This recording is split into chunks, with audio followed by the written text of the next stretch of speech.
I'm Jamie and this is Mountain Strong Mom. Today I'm going to be talking about baby books. Yes, the baby book you got at your baby shower and put away immediately and haven't looked at since.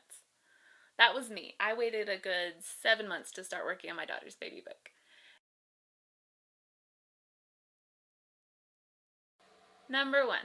If your baby book just didn't quite work for you, you didn't like the questions, or it didn't have a lot of room for what you wanted to talk about for your baby's first year, what you can do is turn it into a scrapbook.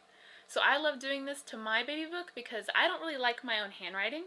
So it was a great opportunity for me to put a lot of pictures in and decorate the way I wanted to.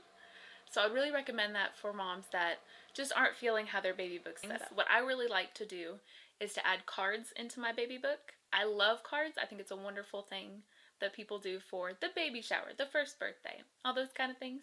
And they get put away all the time. But if you insert them into your scrapbook, they can be seen over and over again, and it's really sweet. And it also gives you more space to add pictures or more stories.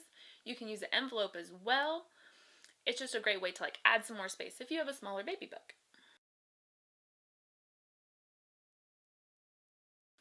Walgreens. So Walgreens is a great place to get your photos printed at. So if you go onto the website, they have a ton of coupon codes online. So I would definitely recommend looking for a coupon code. And then when you check out, make sure you double check all your pictures and that they're centered the way that you want. Because the pictures that when we take them versus the 4x5 or the normal size pictures, it is slightly smaller. So you can accidentally lose little pieces of the picture that you wanted. So make sure you go in and double check what you really wanted in that picture. Don't do this.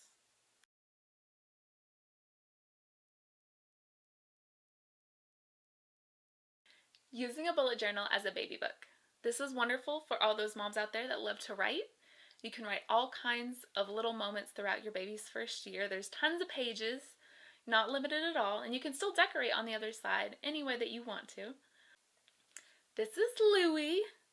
So he came out during the day, and my husband thought he had rabies. So if you see a raccoon during the day out scavenging, it probably is a girl and she has babies that she's taking care of and she needs to eat more to feed them.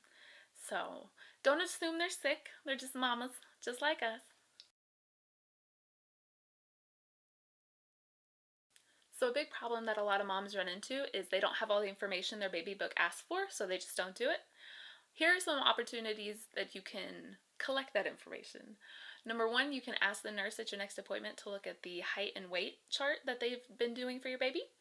Another one is to go through old pictures and see the date that they were taken if you go into the details of each picture.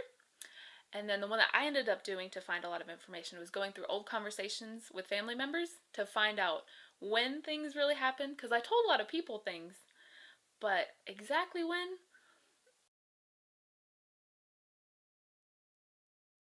Using a small album as your baby book. So this is great for women that are super busy, have a lot going on. Maybe they don't think they're that creative, but they can try all these new different ways of doing it. I like to do a coloring page, black and white, and then on top of it notebook paper. So I have the lines to write on because that handwriting. But it looks really cool, and I think it adds it shakes it up a little bit. So I created a couple pictures on Snapseed because I don't have any pictures of my mom with my daughter because she passed away right before she was born. And I would recommend that for anyone who has family that had passed that you would love to see with your child in photos. They have a wonderful overlay program, easy to use. It took me a while to really figure out how to use the best kind of pictures to overlay with, but it's so worth it. I really recommend trying it. I hope you try out some of these techniques today, tomorrow, next Tuesday. Thank you so much for stopping by. Bye!